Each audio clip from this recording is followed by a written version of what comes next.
Toute la gloire revienne au Seigneur Jésus-Christ. Amen. Et nous bénissons le Seigneur pour sa grâce, son amour qu'il manifeste encore pour nos séjours et nous donne la bonne santé et nous permet de le servir. Que toute la gloire lui revienne. Amen. Nous sommes en nos cultes ordinaires.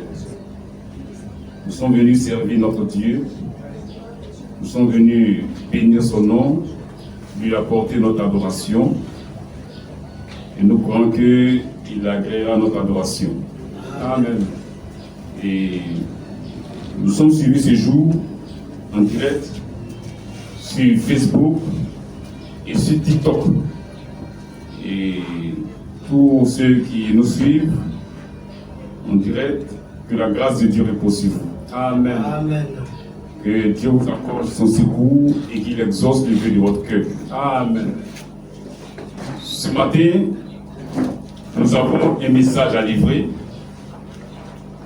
Et ce message a pour titre Matthieu 25 et le cri de minuit. Et nous avons pris rendez-vous avec vous pour une série de prédications sur Matthieu 25 et le cri de minuit. Et nous avions vu la première partie dimanche passé. Aujourd'hui, nous allons voir la seconde partie. Et la seconde partie, la deuxième partie, ce sont les prophéties concernant l'enlèvement. Matthieu 25, au verset 6, la Bible dit, à minuit on cria, voici l'époux, allez à sa rencontre.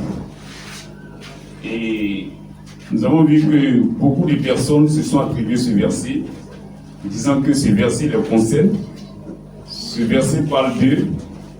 C'est une annonce d'un ministère.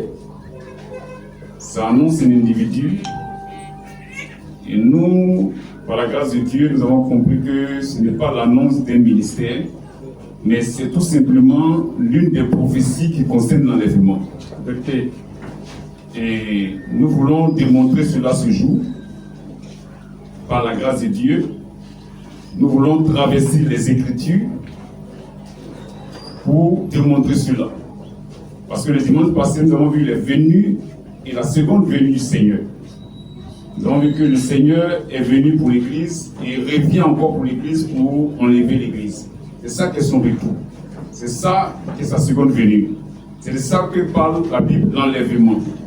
Et dans l'Écriture, il y a plusieurs versets qui concernent l'enlèvement. Nous voulons voir quelques versets aujourd'hui. Parce que Dieu a sa manière de faire. Dieu, quand il veut parler d'un sujet, il ne parle pas de tout le sujet d'un seul verset. Mais le même sujet, il parle de lui dans plusieurs versets, mais chacun dans sa catégorie. Il ne dit pas tout en même temps. Il dit une partie ici. Il dit une partie ici.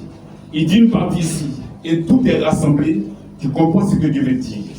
Et c'est ce que nous voulons expliquer ce jour pour que les gens soient éclairés.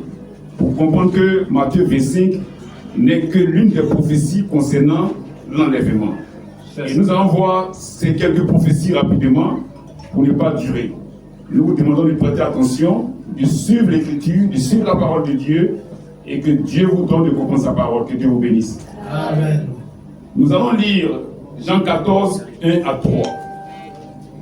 Il fait partie aussi des prophéties concernant l'enlèvement. Jean 14, 1 à 3. Jean chapitre 14. Oui. Jean chapitre 14, ça va dire du verset 1. Oui. Que votre cœur ne se trouble point. Jésus dit à ses disciples que votre cœur ne se trouble point. Oui. Croyez en Dieu. Croyez en Dieu. Et croyez en moi. Et croyez en moi. Il y a plusieurs demeures dans la maison de mon Père. Oui. Si cela n'était pas, Si cela n'était pas, je vous l'aurais dit. je vous l'aurais dit. Oui. Je vais vous préparer une place. Donc le Seigneur est venu. Il a racheté son église. Quand il a fini de racheter son église, il est parti au Père. Mais il fait une promesse d'aller préparer une place à son église. Il s'en va dans le but de préparer une place. Oui. Et lorsque je m'en serai allé, Oui. et que je vous aurai préparé une place, Et que je vous aurai préparé une place, je reviendrai. c'est ça le retour. C'est ça la seconde venue. Je reviendrai. Il n'a pas dit je viendrai. Je reviendrai. Donc c'est le retour, la seconde venue. C'est une promesse qu'il a faite à son église. Il va revenir pour son église. Il va venir encore, mais pour son église. Je reviendrai. Et je vous prendrai avec moi. Et je vous prendrai avec moi. C'est ça l'enlèvement. Le retour du Seigneur, c'est le but de nous prendre avec lui, de nous enlever et de nous envoyer au ciel. C'est ça le but du retour.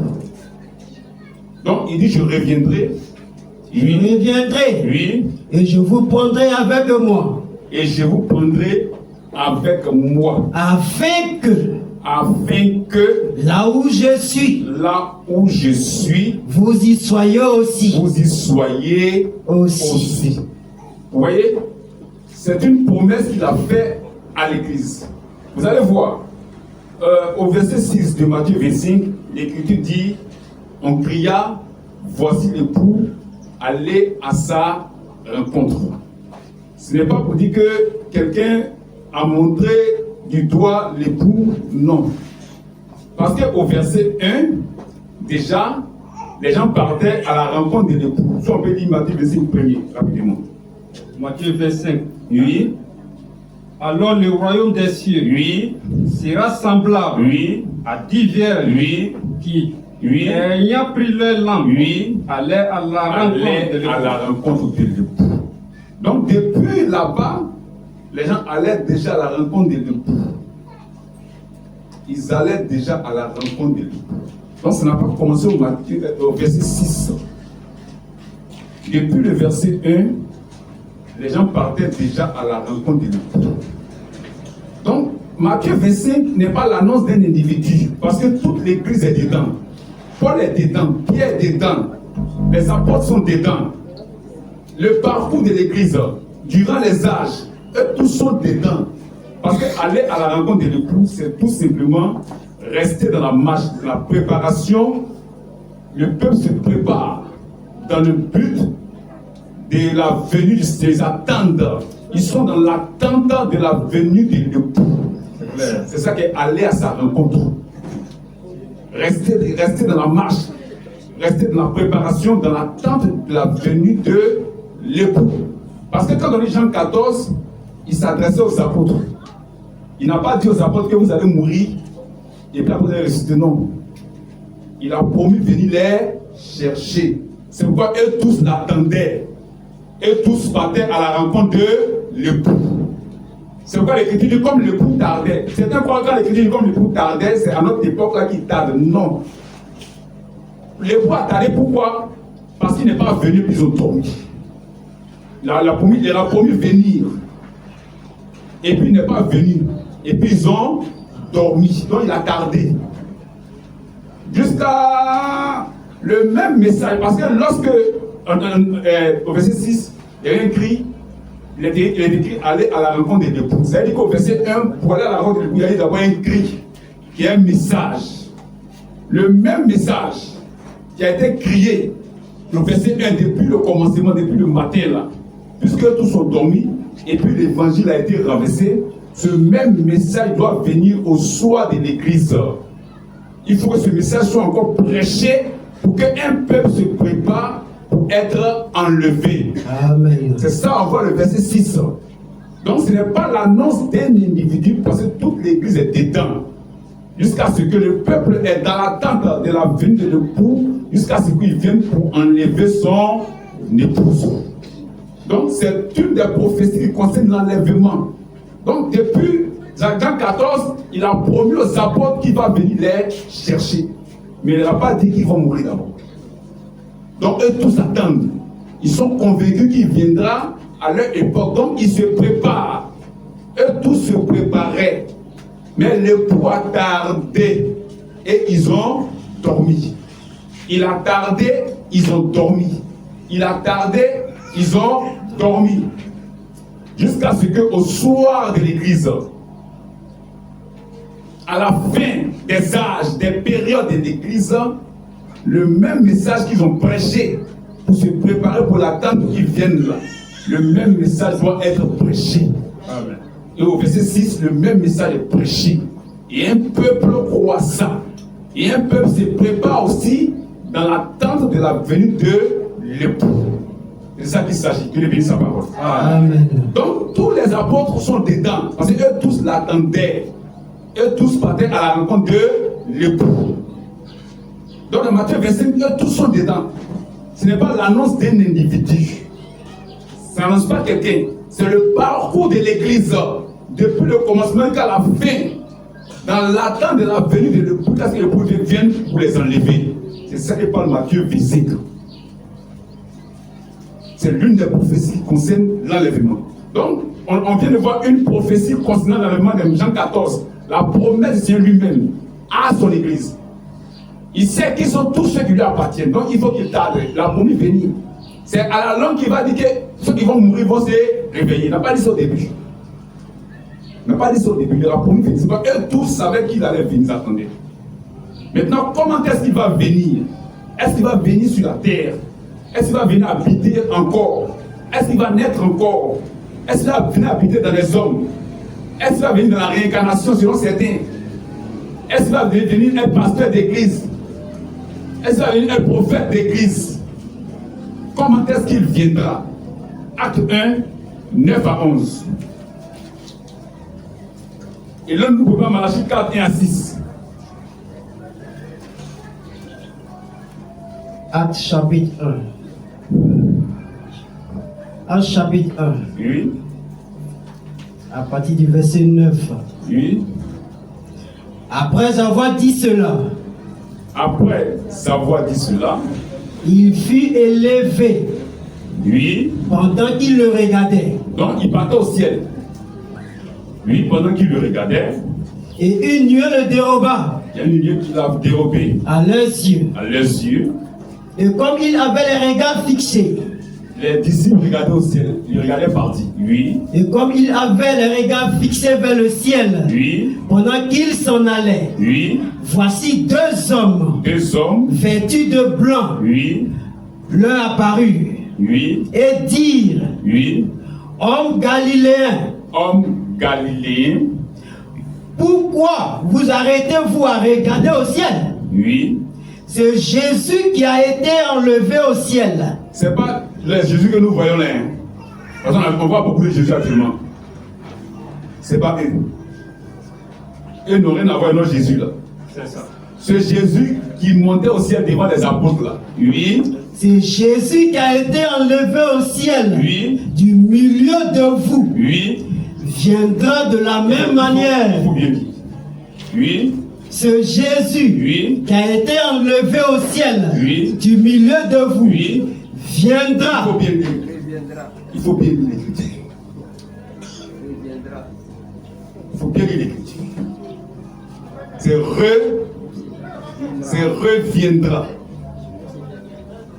Reviendra. De la même manière. Le retour, la seconde venue. Il dit de la manière que vous êtes en train de regarder partir au ciel là. C'est de cette même manière qu'il va revenir. Il ne reviendra pas dans un prophète. Tous ceux qui vont dire qu'il est déjà revenu dans un prophète, ce sont des menteurs. C'est du faux. Il ne reviendra pas pour être pasteur d'une église. Il ne reviendra pas pour être réincarnation d'une femme. Tout ça, c'est le faux Jésus. Notre Jésus là. Le Jésus qui est monté devant les apôtres là. Lui, comment il doit revenir? La Bible définit ça. La Bible dit quoi? Ce Jésus, oui, qui a été enlevé au ciel. La Bible, ce Jésus, ben Dieu sait qu'il y aura plusieurs Jésus. Donc, c'est lui là, qui est nous, notre Jésus là, qui a promis de nous enlever là. Ce Jésus, comme il va venir pour nous enlever, Ce Jésus qui a été enlevé au qui a ciel été enlevé au ciel, du milieu de vous lui, reviendra reviendra de la même de la manière même manière que vous l'avez que vu vous l'avez vu allant au ciel. allant au Ciel. De la même manière qu'il est parti, c'est cette même manière qu'il reviendra. Il descendra du ciel. Il ne viendra pas dans le corps d'un prophète. Il ne viendra pas pour être Jésus d'un village. Jésus de Godépo, c'est pas notre Jésus. Il ne reviendra pas pour être incarné dans une femme. Pour être la réincarnation de Jésus. Tout ça là, c'est le faux Jésus. Ils sont Jésus, on est d'accord, mais c'est le faux Jésus. Ce Jésus là. Ils sont Jésus. Mais ce n'est pas notre Jésus qui viendra nous enlever. Mais celui qui a promis venir enlever l'épouse, lui, il doit venir de la même manière dont il est parti au ciel. Amen. Il est monté, il va descendre. Il est béni sa parole. Amen. Donc voici comment il va venir pour nous chercher. Mais pourquoi est-ce qu'il vient? Pourquoi est-ce qu'il vient? Il a promis venir juger le monde. Parce que le monde s'est séparé de sa parole. Le monde vit dans le péché. Le monde n'a pas respecté sa parole. Donc, qu'est-ce qu'il fait? Il doit venir juger le monde. Mais avant ça, il est venu racheter un peuple, leur donner son esprit, pour qu'ils respectent sa parole, dans le but de venir les chercher pour les sécuriser. Amen. Pour les mettre à l'écart, pour ne pas qu'ils soient jugés comme le monde. Donc, dans Malachie 4, 1 à 6, il nous explique ça. Malachie 4, 1. Car voici, le jour vient, ardent comme une fournaise. Tous les hautains et tous les méchants seront comme du chaume.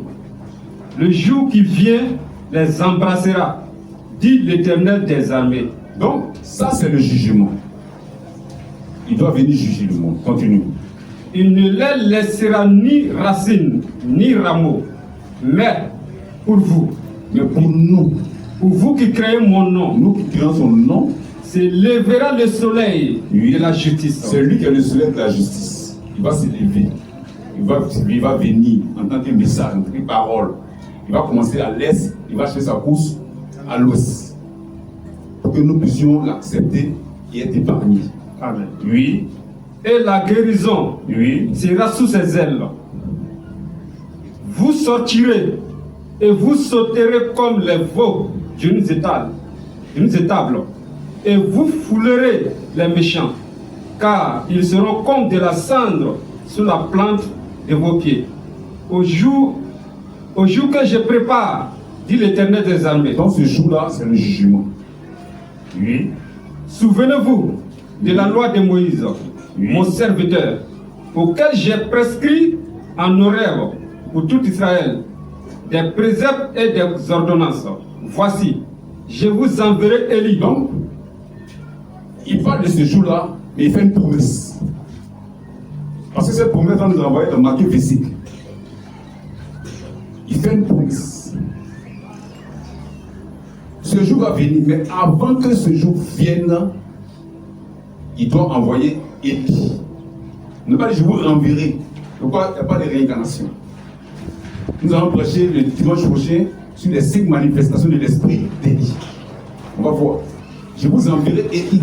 C'est l'esprit, le Saint-Esprit, la manifestation du Saint-Esprit à travers un individu qui va se répéter.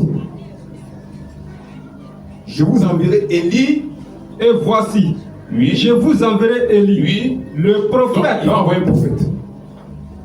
Je vous enverrai Élie, le prophète. Oui. Avant que le jour de l'Éternel arrive. Avant de juger le monde. C'est sa promesse. Avant de juger le monde, il doit envoyer Élie. Oui. Ce jour grand et redoutable. Oui. Il amènera le cœur des pères Il à leurs enfants. amènera le cœur des pères à leurs enfants. Et Oui. le cœur des enfants à leurs pères. Et le cœur des enfants à leur père. Donc il vient dans le but de racheter d'abord. Ça c'est le cœur des pères à leurs enfants où Jean-Baptiste rentre en scène pour le présenter. Il rachète son épouse. Maintenant, quand son épouse est rachetée, il a envoyé son message. Et au fil des âges, le message a été renversé. Donc, il envoie Élie. Dans quel but maintenant? Oui. De peur que Oui. je ne vienne frapper. Reprends le verset 6. Il ramènera Il ramènera le cœur des le pères cœur des pères. à leurs Ça, enfants. c'est la portion de Jean-Baptiste. Oui. Et le cœur des Et enfants la double portion. Il y a une double portion de Malachie 4. Et le cœur des enfants à leur père. à leur père. Or, nos pères dans la foi, c'est les apôtres. Amen. Et donc, il va nous faire retourner à la doctrine des apôtres. Amen. C'est pourquoi le même message qui a été crié au verset 1 de Malachie 5, Matthieu 25, le même message là doit être crié au verset 6 pour que le peuple se prépare à l'enlèvement. Amen. Donc il s'agit ici de William Marion Branham. Amen. Donc dans Matthieu 25, on voit Paul, on voit Pierre, on voit les apôtres, on voit Branham. Ça n'annonce pas un individu.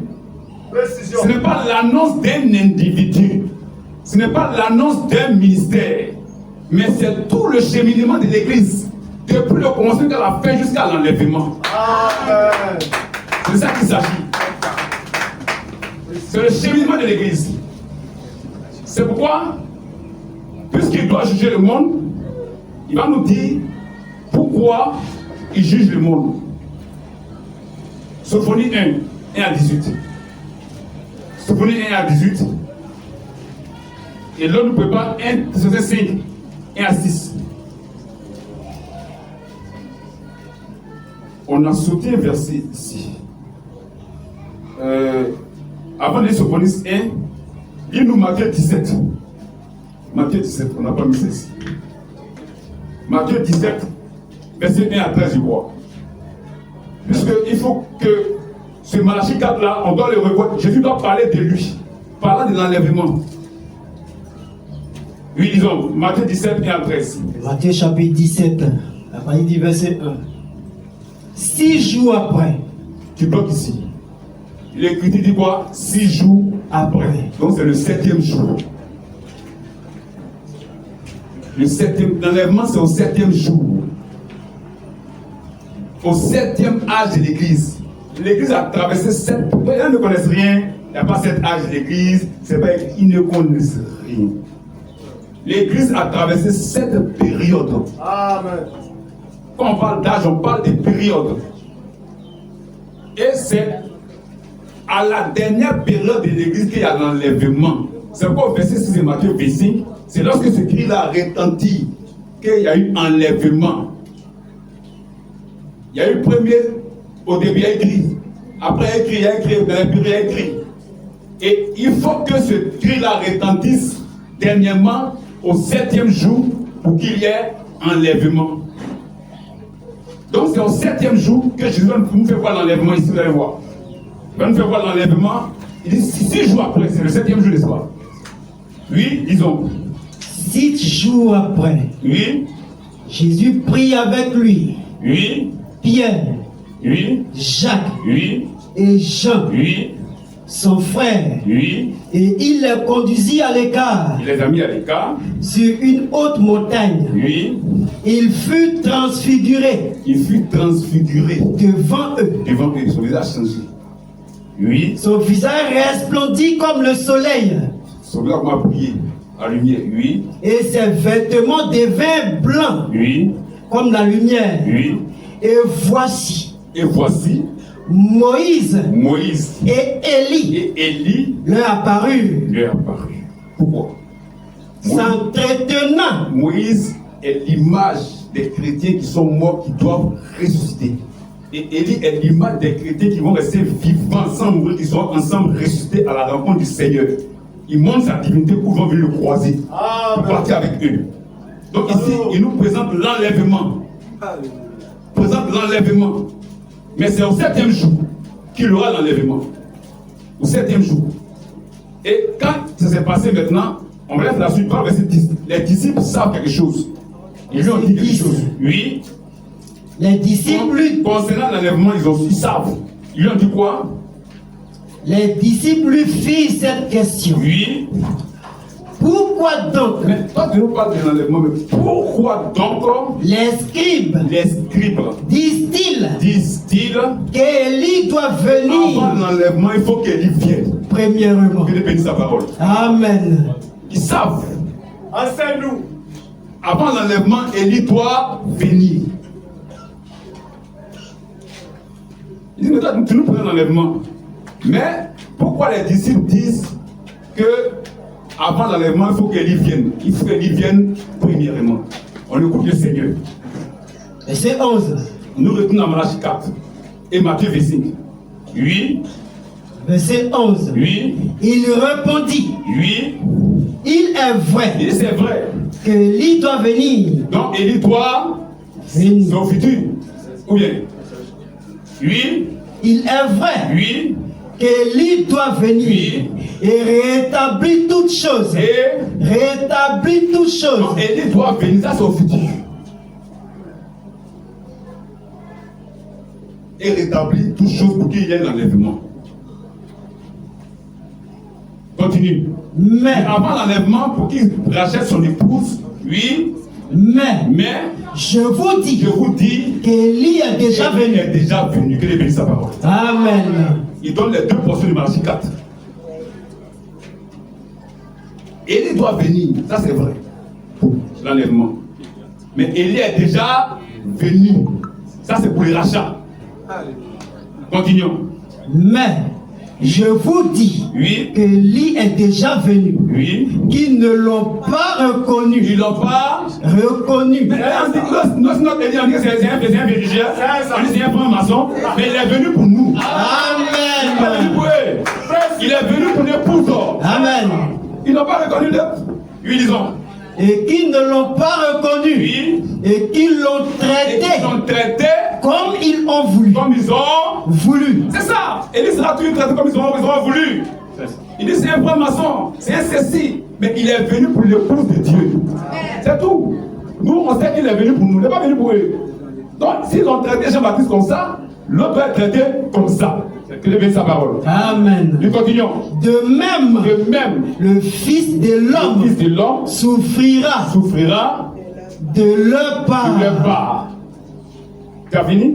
Continue, verset 13. Verset 13. Oui. Les disciples comprirent alors Puis alors, qu'il leur parlait de Jean-Baptiste. Et lui, il est déjà venu. Quand on va prêcher sur les 5 manifestations de ce qu'il dit, Paul, mais Pierre maintenant qui était là, il va expliquer maintenant, il va parler de l'Élie qui doit venir bientôt. Mais c'est dimanche, on va voir.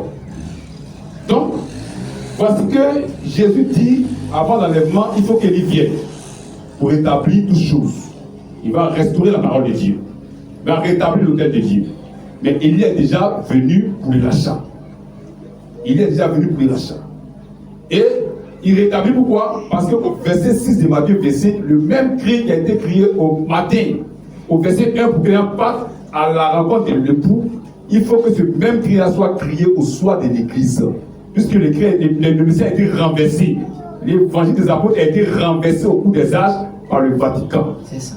Donc il vient pour rétablir l'autel de Dieu. Il vient repositionner. Il vient pour restaurer la parole de Dieu. Il vient de regarder dans la Bible. Femme ne doit pas prêcher. Est-ce que les apôtres ont prêché? Il vient, il n'y a pas de coup de baptême. Il vient, il n'y a pas la Trinité. Il y a un seul Dieu, son nom est Jésus-Christ. C'est clair. Il vient, il n'y a pas d'école de théologie. Il vient, on prépare la bougie. Vérité. Il vient dire, Marie n'est pas la mère de Dieu. Il vient révéler le peuple à l'évangile des apôtres. Le même cri crié par les apôtres, ce même cri-là est crié au soir de l'église. Pour qu'un peuple puisse courir à ça et se préparer pour l'enlèvement. Que Dieu bénisse sa parole. Donc c'est de ça qu'il s'agit. Maintenant, pourquoi il doit juger le monde? Sophonie 1, 1 à 18. Sophonie 1. Et l'autre va être Thessaloniciens 5 et à 6. La parole de l'Éternel, Oui, qui fut adressée à Sophonie, oui, fils de Couchi, oui, fils de Gedaliah, fils d'Amaria, fils d'Ézéchias, au temps de Josias, fils d'Amon, roi de Juda. Je détruirai tout sur la face de la terre, dit l'Éternel. Au verset dans Malachie, il dit avant qu'il ait détruit le pays, quand il dit le pays, il parle d'Israël. Quand il dit le pays, il parle de toute la terre. On verra ça la prochaine fois, mais même la Sophonie 1, ça est dedans. Oui, disons. Je détruirai tout sur la face de la terre, dit l'Éternel. Tout, oui. Je détruirai les hommes et les bêtes, les oiseaux du ciel et les poissons de la mer, les objets de scandale et les méchants avec eux. J'exterminerai les hommes de la face de la terre, dit l'Éternel. J'étendrai ma main sur Juda et sur tous les habitants de Jérusalem. J'exterminerai de ce lieu les restes de Baal, le nom de ses ministres et les prêtres avec eux. Ceux qui se prosternent sur les toits devant l'armée des cieux. Ceux qui se prosternent. Ils ont péché contre Dieu. Ils ont péché. Les femmes portent les mini pour se promener dans la ville. C'est un péché. Les femmes se prennent un pantalon collant. Elles se maquillent. C'est un péché. Les femmes ont leurs copains, les hommes ont leurs copines. C'est à cause de ça que Dieu viendra juger ce monde. Mais il envoie un peuple, il lui envoie sa parole pour garder sa parole. Pour se séparer des œuvres de ce monde afin de sécuriser ce peuple-là. Amen. Ce peuple-là reste avec la parole de Dieu. Amen. Oui, disons. Ceux qui se prosternent sur les toits devant l'armée des cieux. Ceux qui se prosternent en jurant par l'Éternel et en jurant par les rois. Ceux qui se sont détournés de l'Éternel. Ceux qui ne cherchent pas l'Éternel. Qui ne le consultent pas. Silence devant le Seigneur, l'Éternel. Car le jour de l'Éternel est proche. Car l'Éternel a préparé le sacrifice et a choisi ses conviés. Au jour du sacrifice de l'Éternel, je châtierai les princes et les fils du roi et tous ceux qui portent des vêtements étrangers. En ces jours-là, je châtierai tous ceux qui sautent par-dessus le seuil, ceux qui remplissent de violence et de fraude. Tout ça n'est pas le péché. C'est à cause du péché qu'il vient juger le monde. À cause du péché. De violence et de fraude, la maison de leur maître. En ce jour-là, dit l'Éternel, il y aura des cris à la porte des poissons. Des lamentations dans l'autre quartier de la ville. Il parle des pleurs et des graissements de dents. C'est la chaud. Et un grand désastre sur les collines.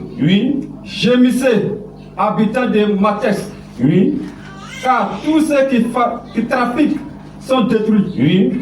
Tous les hommes chargés d'argent sont exterminés. Quels que soient tes milliards, Dieu va te juger. Si tu n'acceptes pas sa parole, si tu ne respectes pas sa parole, parce que tes milliards ne te mettent pas au-dessus de Dieu. Dieu est plus grand que ta richesse. Dieu est plus grand que tout. C'est Dieu qui mérite respect. Oui, disons. En ce temps-là, je foulerai Jérusalem avec des lampes et je châtierai les hommes qui reposent sur les lits et qui disent dans le cœur l'Éternel ne fait ni bien ni mal. Leurs biens seront au pillage. Vous allez voir, tous ceux qui ont les grands châteaux, ce sera détruit dans ce temps-là, avec les bombes. Tout ce qui soit en train de construire là, tout sera détruit. C'est une promesse de Dieu. C'est une promesse de Dieu. Oui, disons. Les biens seront au pillage. Et les maisons seront dévastées. Ils auront bâti des maisons qu'ils n'habiteront plus. N'habiteront plus. Ce sera détruit. Quand les bombes viennent, tu casses la maison. C'est pas fui. On a vu ici qui fallait la crise ici. Petite crise seulement, petit. Le gars, quand ses neveux viennent, c'est ma maison sortie. Quand on est venu mettre la fille à la maison, il faut rester dans la maison. Il faut rester. Enseigne-nous. Tu as fui ta propre maison. Comme c'est ta maison, il fallait rester. Bon, fais fuir maison. Donc, comme ta propriété, bon, tu fais fuir. C'est la vérité. Ce sera détruit bientôt. Les gens ont laissé leur voiture pour marcher. C'est ta voiture, il faut partir. Il faut partir. Ça, c'est plein de petites expériences. Et ce qui vient là. Et ce qui vient. Continue. Ils auront planté des vignes, Oui. dont ils ne boiront plus le vin. Oui. Le grand jour de l'Éternel est proche. Il est proche. Oui. Il arrive en toute hâte. Le jour de l'Éternel fait entendre sa voix. Oui. Et le héros pousse des cris amers. Oui. Ce jour est un jour de fureur. Oui. Un jour de détresse Oui. et d'angoisse. Oui. Un jour de ravage et de destruction. Oui. Un jour de ténèbres Oui. et d'obscurité. Oui. Un jour de nuée et de brouillard. Continue. Un jour où retentiront la trompette Oui. et les cris de Les guerre cris de guerre contre les villes fortes contre les villes fortes. Les graissons de se préparer. et les Chacun tous est élevés. fort. Ils vont se détruire. Oui, ils ont. Contre les villes fortes Oui. et les tous Et élevés. les tous élevés. Oui. Je mettrai les hommes Oui. dans la détresse. Dans la détresse. Oui. Ils marcheront Oui. comme des aveugles Comme des aveugles. parce qu'ils ont péché. Parce qu'ils ont. Ils ont péché. Parce qu'ils Ont péché ont péché contre contre l'Éternel. l'éternel. Que ne bénisse sa parole. Amen. C'est à cause de ça qu'il vient juger le monde. Mais il y a un peuple qui doit préparer. Le même message qui a retenti le matin, qui a permis au peuple d'aller à la rencontre du Seigneur, de se préparer dans l'attente de sa venue, ce même message-là doit être envoyé au soir de l'église. Ah. Pour être prêché. Pour qu'un peuple puisse croire à ça, puisse respecter la parole de Dieu et partir dans l'enlèvement. Parce que le péché là, c'est de croire que Marie est la mère de Dieu. C'est le péché. Précision. Le péché, c'est de faire le coup de baptême. Le péché, c'est de permettre à la femme de prêcher. Dieu viendra les juger. C'est ça. Mais il y a un peuple qui doit se séparer, qui ne doit plus jamais croire ça, qui doit rester à la parole de Dieu pour bénir sa parole. Amen. C'est pourquoi elle envoie le même message prêché le matin, pour que ce peuple-là soit attaché à la parole de Dieu, pour ne pas être jugé. Mais tous ceux qui ne sont pas attachés à sa parole, tous ceux qui n'ont pas gardé sa parole, il viendra les juger. C'est clair. Oui, disons. Parce qu'ils ont péché contre l'Éternel. Oui, Je reprendrai leur sang oui, comme de la poussière oui, et leur chair comme de l'ordure. oui. Ni les argent, Ni leur argent, ni les or ni leur or ne pourront les délivrer. pour les délivrer. Rien ne pourra les délivrer. Rien. Quelle que soit ta richesse. C'est là que la richesse n'est rien devant Dieu. C'est pourquoi nous, on veut rester la parole de Dieu. Amen. On veut garder la parole de Dieu. Amen. C'est tout ce qui nous intéresse. Parce qu'on veut être enlevé. Ce jour qui arrive est un jour dangereux. Très dangereux. Donc nous, on veut rester avec la parole de Dieu. Que Dieu bénisse sa parole. Amen. Continue. Ne pourront les délivrer Oui. au jour de la fureur de l'Éternel. Oui, Par le feu oui, de sa jalousie, oui. tout le pays sera Tout consumé. le pays sera Consumé. Moi, il a parlé de toutes les nations. C'est ça. C'est ça qu'il appelle tout le pays. C'est ça qu'il appelle tout le pays. Mais Malachie 4, ils ont donné tout le pays dans Israël. Ils ne comprennent rien. Le jugement de toute la terre, il ne sait pas d'Israël. C'est ça que tu appelles tout le. Quand tu veux parler à Dieu, là, quand tu dis que il faut l'appeler Dieu, là. C'est-à-dire que le pays veut dire quoi? C'est simple. Et lui ne va pas te dire ce qu'il veut dire. Ne prends pas ta pensée pour expliquer la parole de Dieu. C'est tout. Laisse Dieu lui-même te dire de quoi il s'agit. Mais tu vas voir tout le pays qui n'est pas un seul pays. Et toi, tu réponds c'est de toute la terre. Donc quand Dieu parle, ferme ta bouche, écoute-le, et pose une question, il va te répondre. Que Dieu bénisse sa parole. Amen. Oui, donc, oui, continue. Tout le pays sera consumé. Oui, Car oui. il détruira Il détruira soudain tous les habitants du pays. tous les habitants du pays. Oh, il parle de toute la terre. Donc voici pourquoi Dieu vient juger le monde. Voici pourquoi Dieu vient juger le monde. Mais avant de juger le monde, il doit envoyer Élie. pour que la parole qui a été prêchée le matin, et puis les gens partaient à la rencontre du Seigneur, ils se préparaient dans l'attente de sa venue là. Il faut que cette même parole vienne au verset 6, au soir de l'église, dans la nuit noire de l'église, au milieu de la nuit de l'église. Le Paul dit la nuit est avancée. Que Dieu bénisse sa parole. Amen. Il faut que cette même parole vienne pour que le peuple puisse garder ça, pour être épargné de ce jugement-là. Quand il garde ça, lui vient pour les sécuriser. Il vient les enlever. Parce qu'eux ont gardé sa parole. Sinon, ils vont subir. Donc, il vient les mettre à l'écart pour ne pas qu'ils puissent subir ça. C'est ça qu'il s'agit de Matthieu 26. Et donc, c'est un peuple qui doit être sécurisé. C'est 5 et à 6. 1 Thessaloniciens chapitre 5. L'autre part, Ésaïe 26, 19 à 21. Après, il dit verset 1. Pour ce qui est des temps et des moments, vous n'avez pas besoin, frères, qu'on vous en écrive. Donc ici, il parle de l'enlèvement.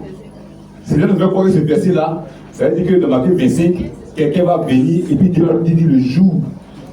Dieu va l'informer du jour, la seconde qu'il doit venir, il va informer l'église. Eh bien, ça ne va pas, ça va pas. Non, ça va bien chez Dieu. Il n'a qu'à dire, et puis, quand on a des accords à l'église. Bon, si Dieu prend un prophète, Dieu lui dit il va venir, mais lui va nécessairement s'accorder à l'église. Lui va se multiplier à toutes les assemblées ou bien. C'est Dieu seul qui est partout à la fois. Amen. Dieu ne fera pas d'un homme Dieu. C'est pas possible. Maintenant, si c'est sur les réseaux sociaux aussi, ils vont attendre. Ils vont attendre. S'il y a un groupe de toute l'église là, il y a les infiltrés parmi nous, ils vont attendre aussi. Donc c'est pas possible. C'est pas possible. Il viendra comme un voleur. Il va surprendre. Bon, s'il dit, il n'y aura pas de vieilles folles. Il vient, ça veut dire, tout le monde se met en règle en même temps. Il va surprendre ceux qui ont péché. Ils se disent chrétiens, puis ils sont restés les païens là. Il va les surprendre. Ils vont subir leur jugement. Il n'a pas annoncé quelque chose à quelqu'un. Mais ici, là, vous allez voir de quoi il s'agit. Oui, continue. Pour ce qui est des temps et des moments, vous n'avez pas besoin, frère, qu'on vous en écrive. On n'a pas besoin d'écrire ça pour l'enlèvement. Oui. Car vous savez bien vous-même que le jour du Seigneur viendra. Que le jour du Seigneur viendra comme un voleur dans la nuit. Dans la nuit. Dans la nuit. Au milieu de la nuit. Il va venir surprendre les gens. Il dit, vous-même, vous savez, ça ne va pas donner la date à quelqu'un. Vous savez qu'il va venir comme un voleur dans la nuit. Oui. Quand les hommes diront. Quand maintenant il parle dans le jugement second. Il dit, vous là, vous savez qu'il va venir comme un voleur dans la nuit. Maintenant, le monde sera. Quand les hommes diront. Quand les hommes diront. Oui. Paix. Paix. Et sûreté. Et sûreté. Comment le gars, il fabrique Satan Dieu, puis il dit, je veux la paix. Et il dit, lui, il fabrique Satan Dieu pour la paix. Dans son volet, ça fabrique les avions pour la paix aussi. Et ces avions, ils fabriquent les bateaux pour la paix. Et ils fabriquent les armes de guerre pour la paix. C'est comme si pas pour les mecs, il veut la paix. Nous, ils sont la machette, ils veulent la paix. C'est ce qu'on veut la paix. C'est des hypocrites. Ils ne peuvent pas quelque chose de leur cœur. Oh, c'est Dieu qui les pousse à ça. Parce que Dieu veut les juger. Dieu veut juger ce monde. La Bible dit quand les hommes diront paix et sûreté, et ils ont confié la paix, on s'attend d'eux, ils le confient. La Bible dit vont prendre. Quand les hommes diront paix et sûreté, quand les hommes diront paix et sûreté, alors une ruine soudaine, ils seront surpris par le jugement de Dieu. Ils seront surpris par le jugement de Dieu. Ils seront surpris. Ça va descendre un coup comme ça, ça va les surprendre. Une ruine soudaine les surprendra. Oui. Comme les douleurs de l'enfantement surprennent la femme enceinte. Et ils n'échapperont point. Non, c'est pas jugé par Dieu. N'échapperont point.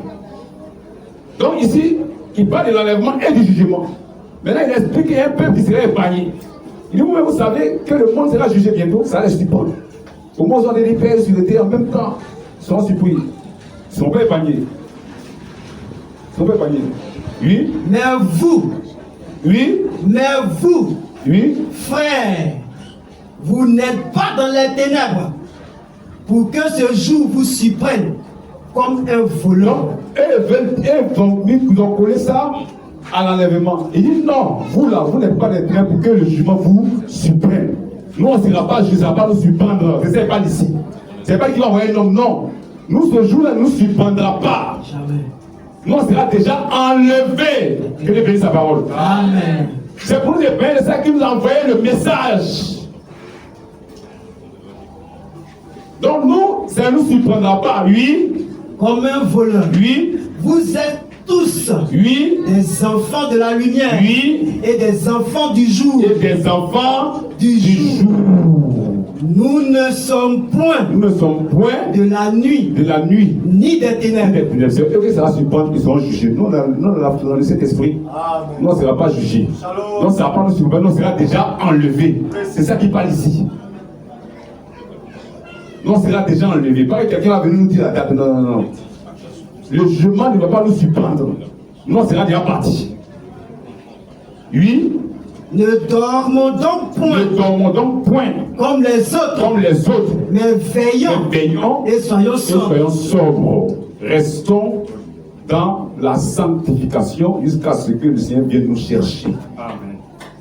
Donc ici, il dit que le monde va être jugé. Mais un peuple qui sera épargné, il sera déjà parti. Lui ne verra pas ça. Donc ce jour ne nous surprendra pas. Parce que nous, on sera déjà enlevés. Donc, voici dans l'écriture quelques prophéties qui concernent l'enlèvement. Ici, on parle de ça. Ici, on parle de ça. Là, on parle de ça. Donc, ici, on parle qu'il y aura un jugement et nous, on sera déjà partis. Donc, c'est comme ça que Dieu fait. Il annonce une partie. Maintenant, on voit une autre prophétie qui concerne l'enlèvement. Ésaïe 26, 19 à 21. Ésaïe 26, 19. Que tes morts revivent, que les cadavres se relèvent. Réveillez-vous et tressaillez de joie, habitants de la poussière, car ta rosée est une rosée vivifiante, et la terre redonnera le jour aux ombres. Va. Arrête-toi d'abord. Vous vous souvenez, à la faveur de la crise sur le corona, où ils ont dit aux gens, il y a un mot là, comment on appelle ça, tout le monde est chez lui là, le confinement. Toute la terre doit rester à la maison et ne doit pas adorer Dieu. À cause d'un petit démon. Un plaisant. Ces grands frères, c'est eux qui arrivent bientôt. On a les trop petits. Il ne vaut rien même. Ces grands frères viennent bientôt. Et les patrons, les vrais démons, viennent bientôt. Pourquoi on a un petit démon? Le diable voulait empêcher les gens d'adorer Dieu. Comment sur toute la terre en même temps on ne doit pas adorer Dieu? Mais c'est le diable. C'est ça. Et il y a des pasteurs qui viennent prendre ce passage-là. Et puis ils disent ça concerne le confinement. Et c'est normal que les gens restent à la maison. Et c'est de ça que Dieu parlait ici. C'est moi aussi, j'ai fait une vidéo. Dans le temps de Corona, on faisait nous quitter en cachette. Et puis j'ai prêché. On dit c'est faux. C'est des faux pasteurs. Ce passage nous parle de l'enlèvement. Il y a un peuple qui sera confiné réellement. Mais c'est l'église de Jésus-Christ qui sera confiné au ciel. Amen. Et le monde sera jugé. Amen. Ils sont pas du confinement de l'église. La sécurité de l'église. Ils ont voulu traiter avec les politiciens. Et ils sont sortis pour dire c'est le confinement. Pour pas adorer Dieu. Donc on a adoré Dieu, on arrive. Amen. On a défié qu'on a été vécu. Parce que notre Dieu décide pour nous. On n'a pas lavé main, on n'a pas porté comme on n'a rien fait, on faisait notre culte et Dieu s'est glorifié. Donc ce passage ne parle pas de Corona, c'est faux. Dieu te bénisse. Mais le passage parle du confinement des élus. Le confinement du peuple de Dieu. Donc ici, la Bible parle de la résurrection des morts et de ceux qui vont rester avec eux pour être enlevés. Vous voyez, c'est une autre prophétie. On ne parlait pas de ça. Dans Jean 14 ne parlait pas de ça. Vous voyez, dans 1 Thessaloniciens, il ne parlait pas de ça. C'est comme ça que Dieu fait. Dieu parle ici de 1, mais après tout regroupe. Et c'est dans Matthieu 25 qu'il a tout regroupé. Dans Matthieu 25, il a tout regroupé. Donc ici, il nous parle des morts qui vont ressusciter. Oui, continuons. Que tes morts revivent, que mes cadavres se relèvent. Réveillez-vous et tressaillez de joie, habitants de la poussière, car ta rosée est une rosée vivifiante, et la terre redonnera le jour aux hommes. Va, mon peuple. Il dit, va, mon peuple. Ils sont réveillés. Il y a un peuple qui a se réveillé pour être enlevé. Oh, il a promis dans Jean 14 qu'il vient vous chercher là-bas, ils vont mourir d'abord. Donc ils tous attendaient. C'est ici, il a dit qu'ils vont mourir, mais ils vont ressusciter. Ils vont aller. Il dit, va, mon peuple. Va, mon peuple. Oui. Entre dans ta chambre. Entre dans ta chambre. Et ferme la porte derrière toi. Or, au Matthieu 25, quand l'époux est venu, ceux qui étaient prêts, elles sont rentrées dans la chambre et la porte fut fermée. Que Dieu bénisse sa parole. Amen. La porte fut fermée. Pourquoi? Continuons. C'est le Matthieu 25, il a tout regroupé. Tout. Entre dans ta chambre. Entre dans ta chambre. Et ferme ta porte derrière toi. Et ferme ta porte derrière toi. Cache-toi. Cache-toi. C'est ça la sécurité. Le confinement du peuple de Dieu, c'est au ciel. Parce qu'il y a un danger sur toute la terre. Toute la terre sera jugée. Et un peuple va être sécurisé. De la même manière que Noé et ses enfants et sa femme et les femmes étaient sécurisés dans le bateau, il y a un peuple qui va être sécurisé au ciel. Amen. Que Dieu bénisse sa parole. Amen. Oui. Cache-toi pour quelques instants. Cache-toi pour quelques instants. Pardon, on reviendra pour régner. Donc on allait se cacher quand il va finir de juger, on va revenir pour régner avec le sur la terre. Donc on se cache pour quelques instants. Parce que le monde doit être jugé. Oui. Jusqu'à ce que la colère soit passée. La colère de Dieu soit passée. Il vient et juge. Quand c'est fini, il est réjoui. La vie, il est jugé, il est content maintenant. Nous, on descend pour aller dans le règne de Dieu. Donc, on va se cacher pour quelques instants. Le but de l'enlèvement, c'est de nous sécuriser, de nous cacher, parce qu'il vient juger le monde. Continue. Car voici, l'Éternel sort de sa demeure. L'Éternel sort de sa demeure. Oui. Pour punir les crimes des habitants de la terre. Que Dieu bénisse sa parole. Amen. Il vient punir les crimes des habitants de la terre, mais il sécurise un peuple au ciel. De la même manière qu'en Égypte, lorsque Israël était en train de manger la Pâque, il y avait la mort d'Ion. De cette même manière, nous serons au nord de la en train de manger, il y aura la mort sur la terre. Le monde sera jugé. Que Dieu bénisse sa parole. Amen. Il y a un peuple qui va en sécurité. Il y a un peuple qui est épargné. Oui, disons. Et la terre mettra le sang à nu. Elle ne couvrira plus les meurtres. Elle ne couvrira plus les meurtres. Oui. C'est fini. Donc, voici l'écriture. Voici notre prophétie qui parle de l'enlèvement, qui parle de la résurrection, qui parle du peuple qui s'en va être sécurisé. Donc, cette prophétie nous parle de la sécurité du peuple de Dieu, du confinement du peuple de Dieu. Et parce que Dieu vient juger le monde, Dieu enlève son épouse pour la sécuriser. Donc, voici notre prophétie qui parle de l'enlèvement, mais qui n'est pas même chose que les autres prophéties qui parlent de l'enlèvement. Donc, il y a plusieurs prophéties dans l'Écriture qui nous parlent de l'enlèvement. Oui, on vient maintenant dans Philippiens 3, 20 à 21. Et l'autre me prend Hébreux 9, 24 à 28.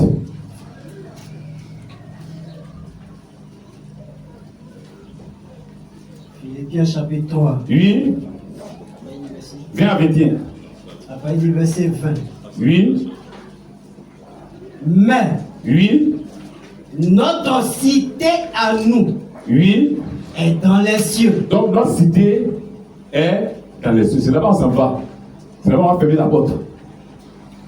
C'est au ciel on s'en va. Il dit, je vais vous préparer une place. Quand je vais fluer pour une place, je reviendrai, je vous prendrai avec moi et vous allez partir avec moi. Parce que là où je suis, vous soyez aussi.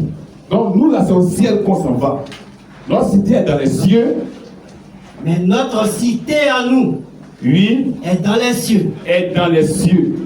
D'où nous attendons Nous attendons aussi aussi comme sauveur comme sauveur le Seigneur Jésus-Christ. le Seigneur Jésus-Christ. Donc on l'attend comme sauveur. Ce n'est pas sauveur pour le salut. On est sauvé du jugement de la terre. On a déjà le salut. Ici on est sauvé du jugement de la terre. On a déjà la vie éternelle. Ici, ce salut-là, c'est le jugement. Donc il viendra nous sauver du jugement de la terre. D'où nous attendons.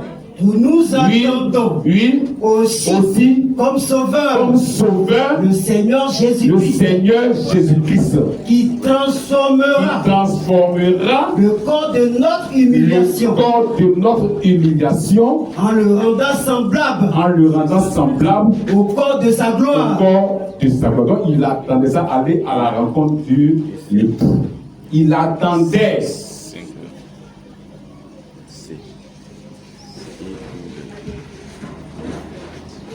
Il attendait. Ils sont restés dans le chemin.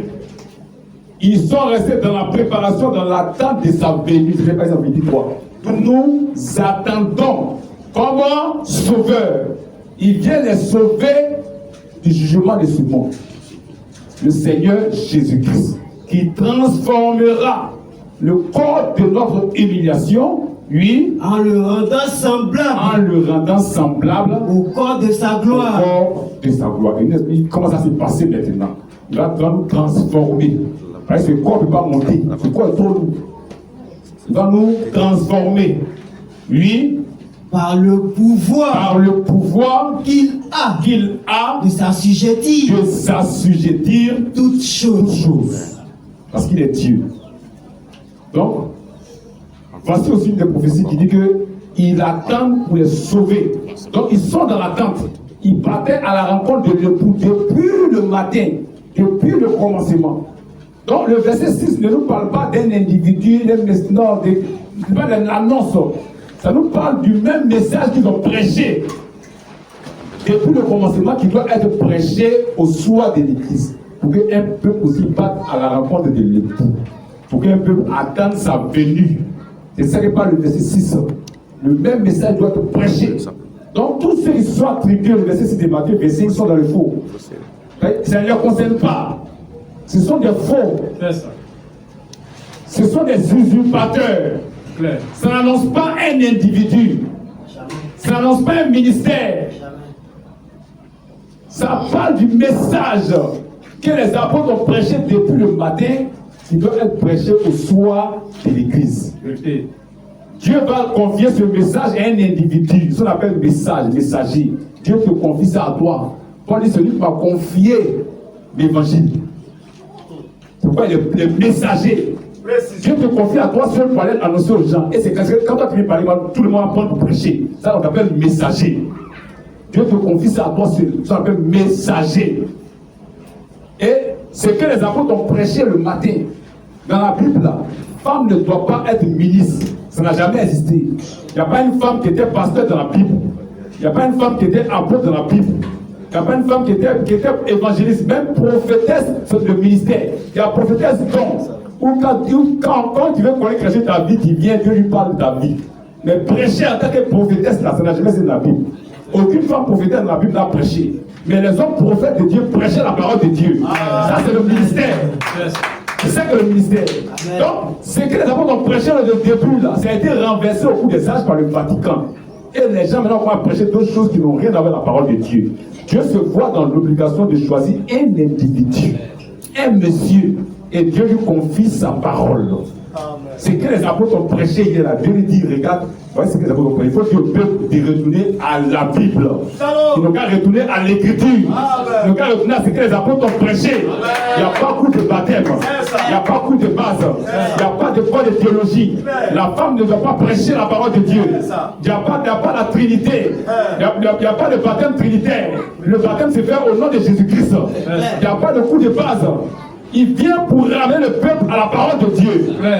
On ne paye pas prière. On n'écrit pas prière pour te donner. La prière, c'est ce que toi tu fais demander à Dieu. Comment on peut écrire prière pour toi? Qu'est-ce que ça va de toi? La Bible dit qu'on a vos besoins à Dieu. Lui, il connaît tes besoins. C'est ça. Et tes besoins, c'est récitation. Tu t'en fais récitation. Quelqu'un a salué Marie, toi tu viens pour prier. Je vous salue Marie. Toi, mais faut la détresse comme ça, la saluer. Dieu a tellement bien éduqué les anges, ils savent que quand on vient quelque part, on salue. C'est clair. Même aux apôtres, ils disent si vous entendez quelqu'un, saluez-le d'abord. Jésus, il est tous ses enfants. Amen. Donc l'ange est venu devant elle, il a salué, il te salue Marie. Toi, à qui tu as été faite, avant de commencer à poser, toi, tu peux faire prier. Bon, quand tu as salué, il vient quoi dedans? Peut-être que tu as besoin de manger au Dieu, te salue Marie. Mais Dieu ne sait pas que tu es venu pour Dieu manger. Donc tu as resté dans la faim. La prière, c'est de faire connaître ses besoins à Dieu. C'est pas récitation.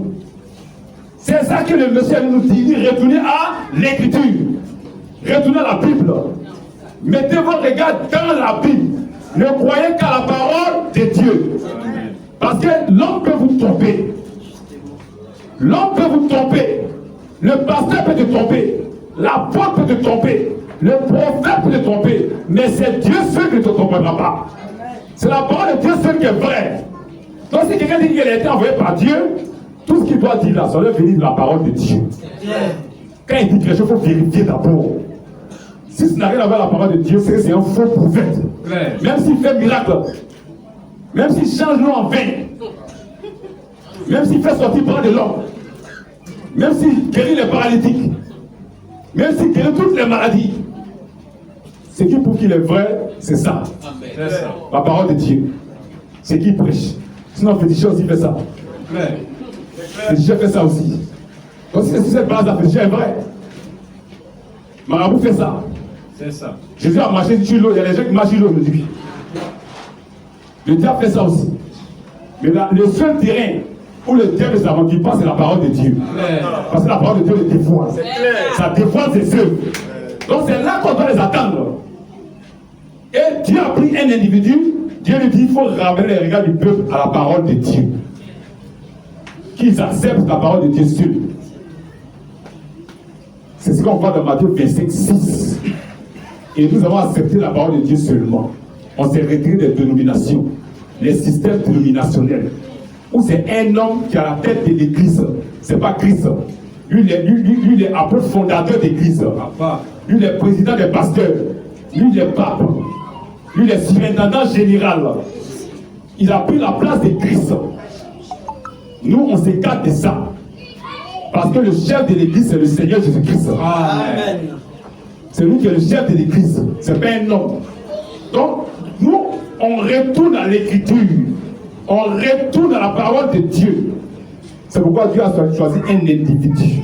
Et cet individu s'appelle William Marion Branham. Amen. Nous ne sommes pas des branhamistes. Nous sommes des chrétiens. Un branhamiste, c'est un païen. Nous croyons au message que Dieu a donné à William Branham pour que nous soyons sauvés. Nous croyons ce message-là. C'est le message qui nous sauve. Ce n'est pas l'individu. C'est la parole qui sauve. Que de bénir sa parole. On va aller plus vite. On a pris Philippiens 3. On lit Hébreux 9, 24 à 28. Parce que le peuple l'attendait. Hébreux 9, 24. Ils étaient depuis le commencement, ils étaient dans l'attente. Ils partaient à la rencontre de l'époux. Donc, ce n'est pas au verset 6 qu'on va partir à la rencontre de l'époux. Non. Depuis le verset 1. Ils étaient dans l'attente de la venue de l'époux. Ils étaient dans la préparation. Ils attendaient sa venue. Hébreux 9, 24 à 28. Car Christ n'est pas entré dans un sanctuaire fait de mains d'hommes, en imitation du véritable, mais il est entré dans le ciel même, afin de comparaître maintenant pour nous devant la face de Dieu.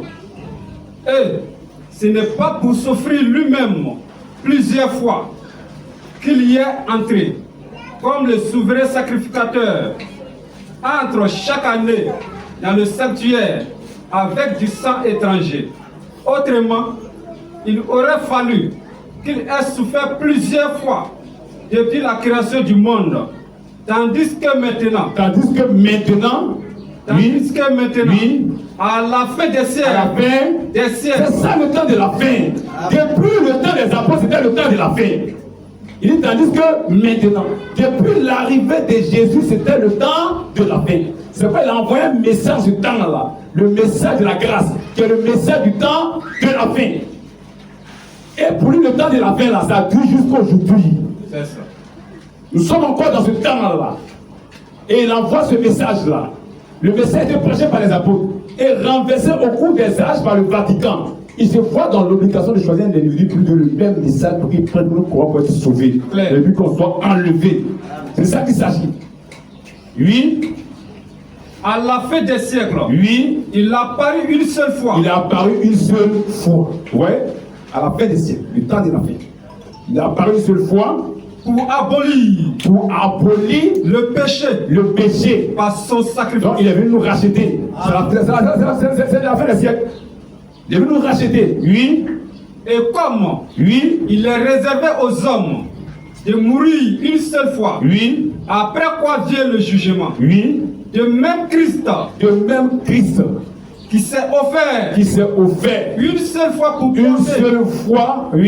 pour porter les péchés de plusieurs. Donc, il est venu pour nous racheter. Dans ce temps de la fin là, il est venu seule fois pour porter les péchés de plusieurs. Apparaîtra sans péché. Apparaîtra sans péché. Une seconde fois. C'est ça son retour. C'est ça sa seconde venue. Dans le même temps de la fin. À la fin des siècles. Dans le même temps de la fin.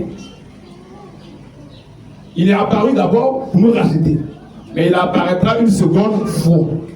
Il reviendra. Dans le même temps de la fin. Mais ça dure combien de temps? C'est appelé la fin des siècles. Le temps de la fin. Oui, continue. Une seconde fois. Oui. À ceux qui l'attendent. Que Dieu bénisse sa parole. Amen. Donc il y a un peuple qui l'attend. Pour le salut. Il y a un peuple qui va à sa rencontre. Pour le salut. À ceux qui l'attendent. Pour le salut. Le salut là, c'est être sauvé du jugement.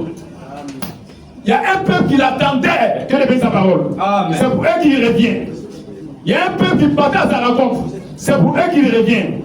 Depuis le matin, il partait déjà à sa rencontre. Depuis le matin, depuis au temps de Paul, il partait à sa rencontre. Depuis le verset 1, ils attendaient sa venue pour qu'il vienne les sauver du jugement de ce monde. C'est pourquoi il dit, comme l'époux tardait, et tous ont commencé à dormir. Il a tardé depuis le commencement, c'est pas maintenant l'époux tarde. C'est parce qu'il n'est pas venu quand il a tardé, puis ils ont dormi. Il a promis de venir, il n'est pas venu, il a tardé, ils ont dormi. Ton papa te dit, il vient à 20h. Tu es là qu'à 20h, tu ne le vois pas. 21h, tu ne le vois pas, tu dors. Ou bien, tu as dormi. S'il vient te réveiller, il va donner ton cadeau qu'il t'a promis. Et il viendra pour leur donner des promesses. Il va les réveiller. Amen. Parce qu'il dit vrai. Parce qu'il ne ment pas. Donc, les poids allaient depuis longtemps. Et ils ont dormi. Depuis le matin, ils tardaient. Au cours des âges, ils tardaient. Ils tombaient. Jusqu'à ce que la dernière brebis puisse rentrer. Et quand la dernière brebis est rentrée maintenant, le pouls vient. Tous ceux qui ont dormi doivent se réveiller. Parce qu'il leur a promis de les envoyer là-bas. Et ceux qui sont restés sur la terre, ils vont partir sans que les bénisse sa parole. Amen. Donc, voici ce que dit l'Écriture. À ceux qui l'attendent, il apparaîtra une seconde fois. Donc, c'est aussi une prophétie concernant l'enlèvement. C'est clair. Qui parle de son retour. Donc, il y a plusieurs prophéties. Mais chacun parle d'une chose concernant l'enlèvement. L'autre parle de ça, l'autre parle de ça, l'autre parle de ça. Et Matthieu 25 regroupe tout. Dans Matthieu 25, il regroupe tout. Donc maintenant, on va lire Corinthiens 15.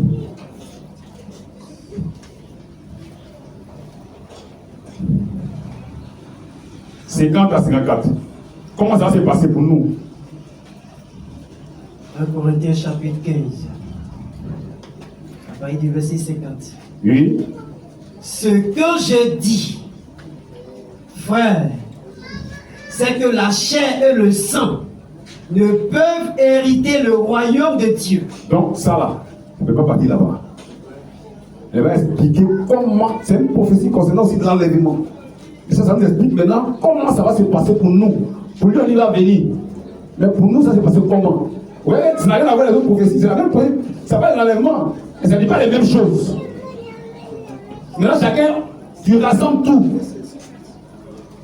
Ça parle de l'enlèvement, ce n'est pas les mêmes choses que nous. Ici, ça nous parle de comment ça va se passer pour nous, notre enlèvement. Oui. Ce que je dis, frère, c'est que la chair et le sang ne peuvent hériter le royaume de Dieu. Oui. Et la corruption Oui. n'hérite pas l'incorruptibilité. Oui. Voici, Oui. je vous dis un mystère. Oui. Nous ne mourrons pas tous, On ne va pas tous mourir. mais tous. Tu vois, Paul, Dieu lui donne cette révélation. Il a dit non, il vient vous chercher. Mais d'autres frères sont morts. D'autres frères sont morts. Oui, c'est quel est le cas? Donc Jésus maintenant vient de donner la révélation. Pour lui, il ne faut pas t'inquiéter. Vous n'allez pas tous mourir. Oui. Voici, Oui. je vous dis un mystère. Oui. Nous ne mourrons pas tous. Les gens disent de montrer pour les prophètes. Mais on n'a même pas besoin de montrer les versets pour les prophètes. C'est ça qui prouve qu'il est prophète. C'est ça qui prouve qu'il est prophète. Il donne les révélations sur les promesses de Dieu. Les secrets de Dieu. Dieu lui donne ça pour révéler. C'est fait de lui prophète. C'est fait de lui prophète. Oui, disons. Voici, Oui. je vous dis un mystère. Nous ne mourrons pas tous, mais tous, Et tous, nous serons changés. ceux qui vont mourir, on va mourir, on va être changés. Oui. En un instant, En un instant. Nous explique. Oui. en un clin d'œil, En un clin d'œil. à la dernière trompette, Oui. la trompette sonnera Oui. et les morts Et les morts ressusciteront ressusciteront. incorruptibles. Lui dit, c'est pas d'accord que les morts vont ressusciter incorruptibles. Ils ressuscitent et leur corps de gloire. Il explique ça maintenant. Et On le nous, dit, il y a des morts revivent. Mais lui, il explique maintenant comment ça s'est passé dans ce passage. Ils vont ressusciter leur corps de gloire. Oui. et nous, Et nous, nous serons changés. nous serons Changés. changés. Nous qui sommes restés, nous serons changés. Vous voyez? Vous voyez comment Dieu explique les choses maintenant. Or, quand il a dit dans Jean 14, il va dire que quelqu'un va mourir. Hein. Il dit, je viens vous chercher. C'est une promesse qu'il doit faire. Mais dans la suite, il a tardé, ils ont dormi. Mais comme il a promis, il va les réveiller. Et ils vont rester à leur corps de gloire. Maintenant, ceux qui seront vivants ce jour-là, et aussi, leur corps de gloire seront changés en un instant. Oui. En un instant, Oui. en un clin d'œil, Oui. à la dernière trompette, Oui. la trompette sonnera Oui. et les morts Oui. ressusciteront Oui. incorruptibles. Oui. Et nous, Oui. nous serons changés. Ils seront changés. Car Il il faut que ce corps faut que ce corps corruptible corruptible revête l'incorruptibilité. l'incorruptibilité. Oui. Et que ce corps Et que mortel ce corps mortel revête revête l'immortalité. l'immortalité. Il continue. Lorsque ce corps corruptible Lorsque ce corps corruptible aura revêtu l'incorruptibilité, et que ce corps mortel ça va, le temps a avancé. On lit 1 Thessaloniciens 13 à 14. Donc ici, c'est notre prophétie concernant l'enlèvement, mais qui nous explique comment nous on sera enlevés. Dans Acte 1, il nous explique comment le Seigneur va venir. Là ici, on explique comment nous ça s'est passé pour nous. On sera changé, on sera transformé. Ceux qui sont morts vont rester dans leur corps de gloire. Ceux qui sont restés vivants vont recevoir leur corps de gloire. Et puis, on s'avance. Donc, c'est un Thessaloniciens 4 qui vient éclairer la chose. 1 Thessaloniciens 4, Oui, à partir du verset 13. oui, Nous ne voulons pas, frères, oui, que vous soyez dans l'ignorance oui. au sujet de ceux qui Au dorment. sujet de ceux qui dorment. Or, la Bible dit que, comme le bout tardait tout s'endormir. Il dit, vous ne devez pas être dans l'ignorance, vous devez comprendre quelque chose. Ne croyez pas que c'est fini pour eux. Non. Ne croyez pas que c'est fini pour eux. La promesse du Seigneur est vraie. Oui, disons. Afin que Oui. vous ne vous affligez pas. Ici, moi, je vous dis, et la promesse du Seigneur. Il dit non, restez tranquille. Oui. Comme les autres, Comme les autres, qui n'ont point eux d'espérance. n'ont pas d'espérance. Eux n'ont pas se réveiller. Un baptiste n'a pas d'espérance. Un catholique n'a pas d'espérance. Un fausse n'a pas d'espérance. Un musulman n'a pas d'espérance. Parce qu'il n'a pas Jésus. Il n'a pas gardé la parole. C'est ça qu'il s'agit. Il n'est pas resté à la parole. Pourquoi? Parce qu'il a pris le système du diable. Vous voyez? C'est pas que nous sommes contre les gens, contre les églises. Mais nous voulons que les fils de Dieu soient sauvés. Parce qu'on peut te tromper. Dans leur système, c'est un homme qui est fondateur d'église. Or, le fondateur de l'église, c'est Jésus-Christ. C'est ça qu'il s'agit. Un homme est président des pasteurs. Or, le président des pasteurs, c'est Jésus-Christ. Et puis, lui, son église où il a commencé, s'il a commencé ici, ça a bien pris quand les assemblées naissent, ou bien d'aller pousser une ville, qu'il a pris un feu pour rester là, ça lui son église. C'est pas l'église Jésus-Christ, il est son église. Dans l'autre ville, il est son église. Quand tout se répand partout dans le pays, c'est lui son église. Le nom qu'il a écrit son église là, c'est le même nom qu'on retrouve partout. C'est le système du diable. C'est le système de la dénomination. Les gens ne se reconnaissent plus en Christ, mais ils se reconnaissent dans ces églises là. Quand il dit chrétien, il est aussi chrétien catholique. Il est catholique, il n'est pas chrétien. Or, nous, on est chrétien, un point, un trait. Lui, il est chrétien, il est baptiste. Il appartient au mouvement baptiste. Or, nous, on appartient à Jésus-Christ. On appartient à la parole de Dieu. C'est ça qu'il s'agit. Quand ils sont séparés de la parole, nous voulons que vous soyez sauvés. On n'est pas contre quelqu'un. On n'est pas contre les églises. On n'est pas contre les pasteurs. Mais on vous aime. Parce que l'homme peut te tromper. L'église peut te tromper. Mais c'est Dieu seul qui peut te sauver. La Bible dit que tous les hommes sont reconnus comme menteurs. Et Dieu seul comme vrai. La parole seule est vraie. Confie-toi à la parole. Mets ta confiance dans la parole de Dieu. Ne mets pas ta confiance dans une église. Ne mets pas ta confiance dans un pasteur. Ne mets ta confiance dans la parole. Parce que le pasteur peut te tromper. L'apôtre peut te tromper. Le prophète peut te tromper. Mais Dieu seul peut te sauver. Répète sa parole. Regardez la parole de Dieu. Si tu es quelque part, et puis un pasteur de toute plusieurs églises quitte là-bas, c'est le diable. Et le pasteur de toute l'église, c'est le Seigneur Jésus-Christ. C'est lui qui est le berger de l'église. Alléluia. C'est lui qui est le berger de l'église. Il a confié il a mis de l'assemblée locale, il a mis des gens là, et lui il est le pasteur principal. Il est l'autorité dans toutes les assemblées. Là, si c'est toi qui es le pasteur de toutes les assemblées là, pourquoi les gens ont pris n'est pas par toi à la fois? Il a dit là où se trouvaient 2 ou 3 personnes assemblées, en mon nom, je suis présent. Répète sa parole. Ce sont des imposteurs. Nous vous aimons. C'est comme nous vous disons la vérité. Pour que vous soyez éclairés et que vous puissiez sortir du fond pour être sauvés. Parce que la Bible dit après Louis 4, sortez du milieu d'elle, mon peuple. Pour ne pas participer à ces péchés. Parce que Dieu qui va les juger. Pourquoi? Parce qu'ils sont baptistes pour qu'ils les jugent. Ils sont catholiques, mais ils ne sont pas chrétiens, ils sont baptistes. Ils sont foursquare, ils sont miégas, ils ne sont pas chrétiens. Or, nous sommes chrétiens. Je vais sa parole. Aucun apôtre n'était baptiste. Aucun apôtre n'était foursquare. En nous retournons à l'évangile des apôtres.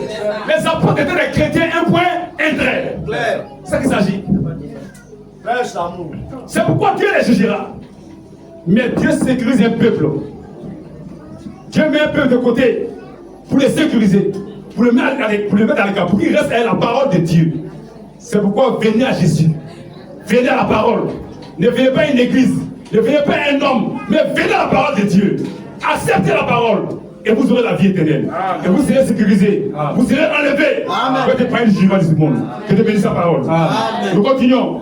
Car oui, si nous croyons que Jésus est mort et qu'il est ressuscité, croyons aussi que Dieu ramènera par Jésus et avec lui ceux qui sont morts. Voici, en effet. Donc il parle de ceux qui dorment, c'est ceux qui sont morts. Donc quand il dit comme les bouts d'Adam, tous s'endormis, ils sont morts. C'est tout. Simplement. En d'autres termes, ils sont morts. Or, on sait que Paul est mort. Donc Matthieu ne parle pas de tout cela. Ça ne parle pas d'un individu. Ça ne parle pas d'un ministère. Ça parle du cheminement de toute l'église jusqu'à l'enlèvement. Et tous sont dedans. Tout le monde est dedans. Toute l'église.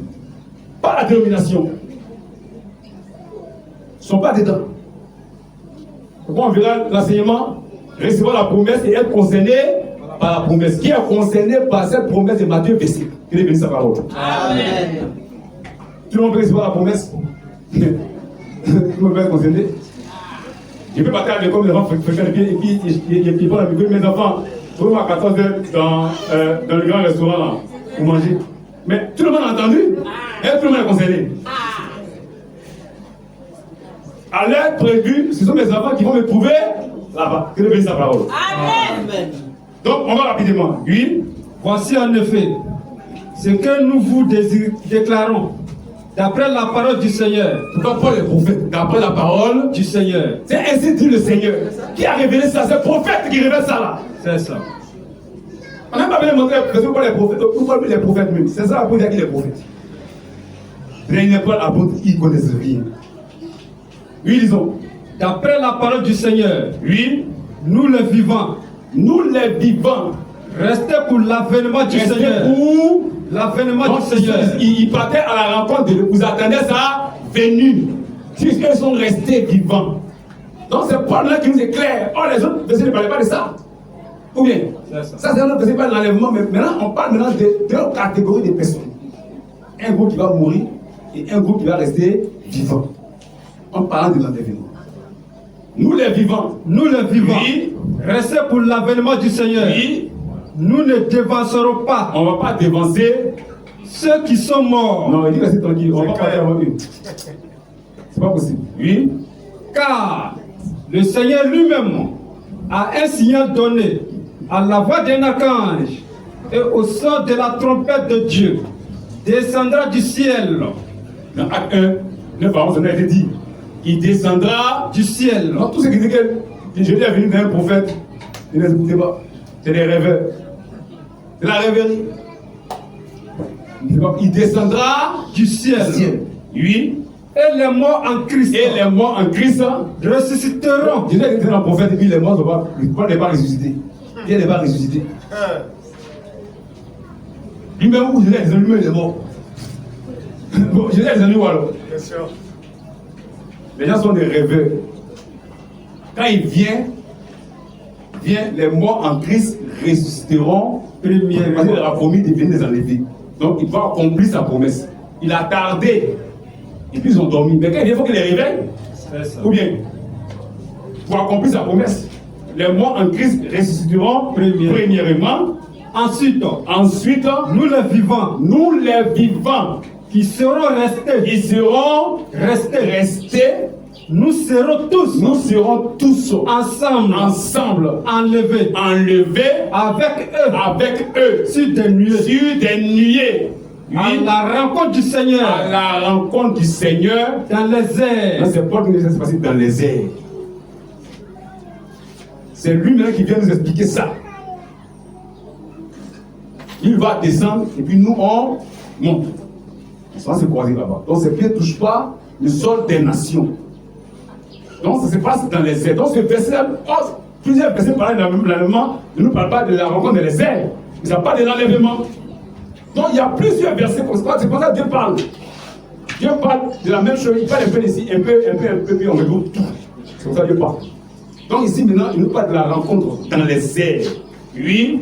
Et ainsi, nous serons toujours avec le Seigneur. Donc Paul maintenant nous explique que, vous voyez comment ça s'est passé. Nous les vivants qui sommes restés, on ne va pas démasser ceux qui sont morts, ceux qui ont dormi.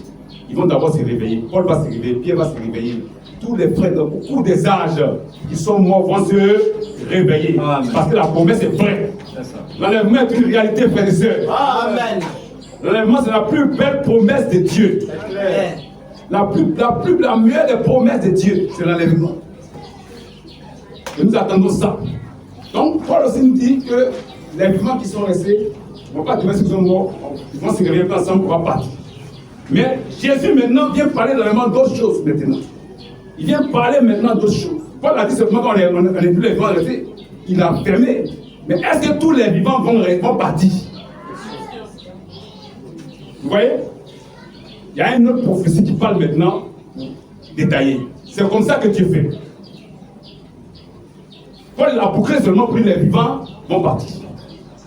Maintenant, Jésus vient, il va donner une autre prophétie. Il va maintenant détailler les choses. Et que ce ne sont pas tous ceux qui sont restés qui vont partir. Matthieu 24, 37 à 51. Certains ont pris ce passage pour attribuer un individu. C'est une des prophéties concernant l'enlèvement. C'est ici maintenant que Jésus détaille les choses. Oui, Matthieu 24. Matthieu chapitre 24. 37 à 51. À partir du verset 37. Ce qui arriva du temps de Noé arrivera de même à l'avènement du Fils de l'homme. Car dans les jours qui précédaient le déluge. Donc il parle ici du déluge qui était le jugement. Les mêmes choses vont se passer. Oui. Car dans les jours qui précédaient le déluge, les hommes mangeaient et buvaient, se mariaient et mariaient leurs enfants, jusqu'au jour où Noé entra dans l'arche. Et il ne se doutait de rien, jusqu'à ce que le déluge vienne et les emporte tous. Au moment où Léon dit paix et sûreté. Une ruine soudaine les surprendra. C'est pas ici. Oui. Et il ne se doutait de rien, jusqu'à ce que le déluge vienne et les emporte tous. Il en sera de même, oui, à l'avènement du Fils de l'homme. Les mêmes choses vont se passer quand il va venir. Les mêmes choses. Le monde sera jugé. Les mêmes choses. Oui. Alors, de deux hommes, là c'est lui qui explique. De deux hommes qui seront dans un champ.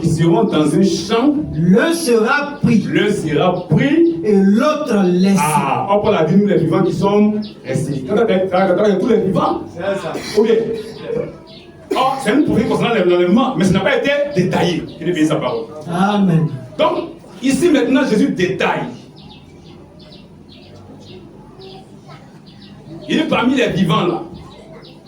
Il y a un groupe qui va partir et un groupe qui va rester. Et là, Matthieu 25, c'est ça là. C'est ça, mais il est bien expliqué dans Matthieu 25. Ça, ce n'est pas l'annonce d'un individu. On prêchera dessus, Matthieu 25, 45 à 51. Parce que les gens ont relié ça à Matthieu 25. Beaucoup de personnes. Et on va expliquer de quoi il s'agit. C'est une prophétie qui concerne l'enlèvement. Ce n'est pas l'annonce, ce n'est pas le ministère d'un individu. Ça n'annonce pas un individu. Non, ce n'est pas vrai. Ça concerne l'enlèvement. Continue. Alors, de deux hommes qui seront dans un champ, oui, l'un sera pris, oui, et l'autre laissé. L'autre laissé. De deux femmes qui moudront à la meule, oui, l'une sera prise, et l'autre laissée. Donc il parle d'abord des fidèles.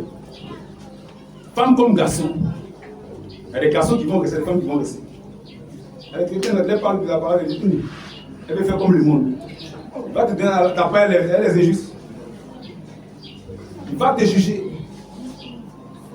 Nous, on se sépare. Il y a des chrétiens aussi, tu leur parles, tu fais comme le monde. Il viendra vous juger. Donc, il explique maintenant que ce n'est pas tous les vivants qui sont restés qui vont partir. Il y a un groupe qui va partir, un groupe va rester. Ça, il parle des fidèles. Continue. Veillez donc.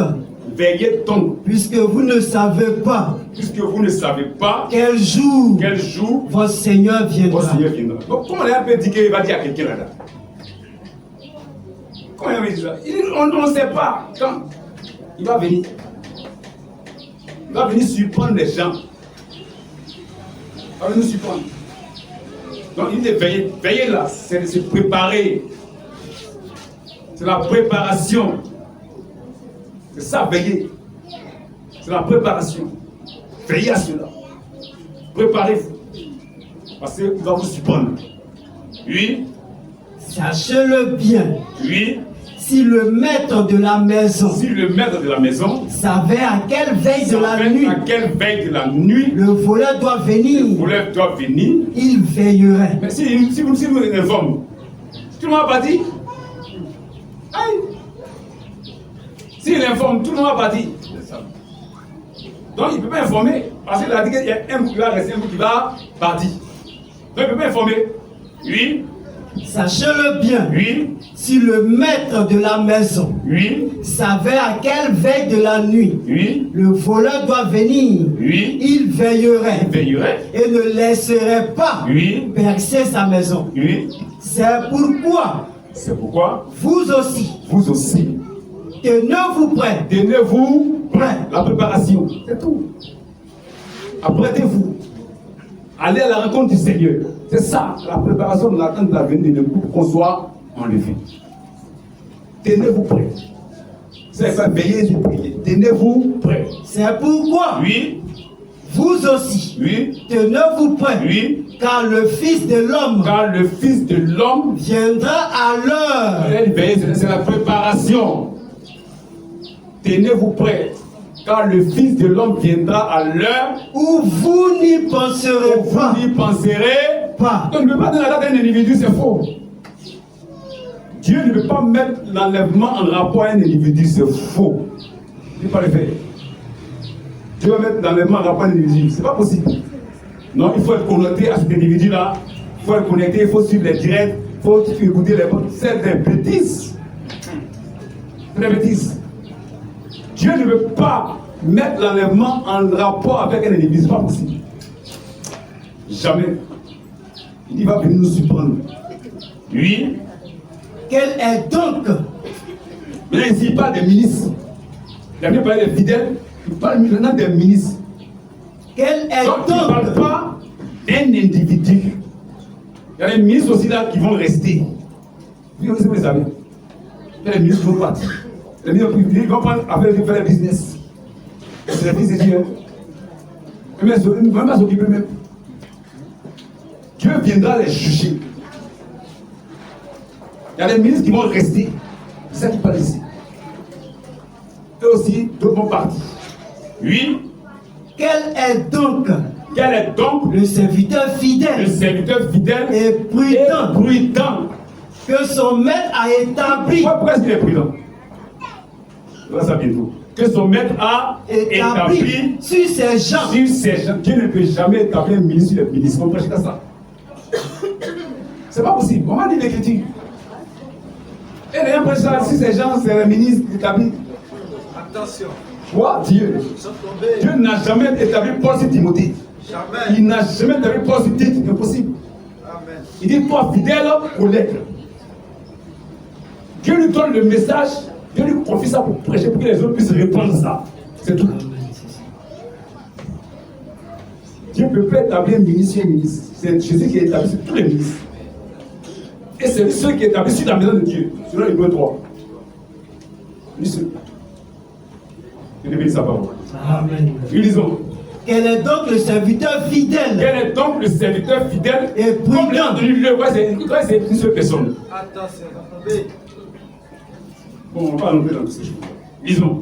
Quel est donc le serviteur fidèle Oui. et prudent que son maître a établi sur ses gens pour leur donner la nourriture au temps convenable. C'est les ministres qui partagent la nourriture. À recevoir la nourriture de Dieu. C'est les ministres qui partagent la nourriture. Je parle ici des ministres. Donc si tu es ministre, quand tu te poses question, où on parle de toi de la Bible, tu peux te retrouver ici. Et c'est le Dieu parle. Tu peux te retrouver ici. Et ça parle des ministres. Oui, disons. Heureux ce serviteur. Heureux ce serviteur. Que son maître, à son arrivée, trouvera faisant ainsi. Il est prudent. Il a veillé. Il s'est apprêté. Il parle des ministres. Des ministres. Il y a des ministres qui vont rester. Il y a des ministres qui vont partir. Même les ministres. Il y a des fidèles qui vont rester. Il y a des fidèles qui vont partir. Continue.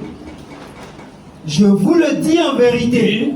Il l'établira sur tous ses biens. Oui. Mais si c'est un méchant serviteur, qui dit en lui-même. Il y a quel cas pour l'individu qu'on parle ici? Ou bien? Voilà. Donc si c'est toi, tu ne peux pas dire que toi tu vas te bloquer au verset 47, non? Il y a deux cas. Même individu. Il peut se retrouver dans un autre cas. Donc on ne parle pas d'un seul individu. Oui. Mais si c'est un méchant serviteur. Si c'est un méchant serviteur qui dit en lui-même. Mon maître tarde à venir. Depuis il vient pas. Oui. S'il se met à battre ses compagnons, s'il mange et boit avec les ivrognes, le maître de ce serviteur viendra le jour où il ne s'y attend pas. Ah, c'est ça, il ne s'y prendra. Il viendra le surprendre. Oui. Et à l'heure qu'il ne connaît pas. Donc Dieu va pas annoncer ça à quelqu'un. À l'heure qu'il ne connaît pas. Oui. Il le mettra en pièces. Et lui donnera sa part. Avec les hypocrites. Les hypocrites doivent juger. Mais comme lui aussi là n'est pas en ordre, il va recevoir son jugement avec eux. Il va recevoir le même jugement là. C'est ça que la Bible parle. La tribulation. Il va recevoir le même jugement. Il y a des ministres qui vont rester sur la terre. Pourquoi nous, on veut rester la parole de Dieu? Nous, on veut être humble. Moi, je ne connais rien. Le seul qui connaît, c'est le Seigneur Jésus-Christ. Il dit, quand vous faisiez faire tout ce que vous avez fait là, dites que je suis un serviteur inutile. Parce que c'est lui, sans lui on ne peut pas. Si ce n'est pas lui, on ne peut pas prêcher. On connaît quoi? Il ne s'est pas né à ça là. Il ne connaissait rien de tout ça là. Mais c'est sa grâce. C'est sa grâce. Donc c'est à lui seul qu'on regarde. Il y a des ministres qui ne seront pas enlevés, il y a des ministres qui seront enlevés. Donc Matthieu 24, maintenant Jésus vient détailler. Paul a dit que nous les vins seront restés. Maintenant Jésus vient faire la part des choses. Il dit c'est vrai, les vins seront enlevés, mais il y a deux groupes. C'est dans tous les vierges folles et les vierges sages de Matthieu. Donc Matthieu 25, maintenant, il a tout regroupé. Toutes les prophéties concernant l'enlèvement là, il a tout pris. Il a une découverte de Matthieu 25.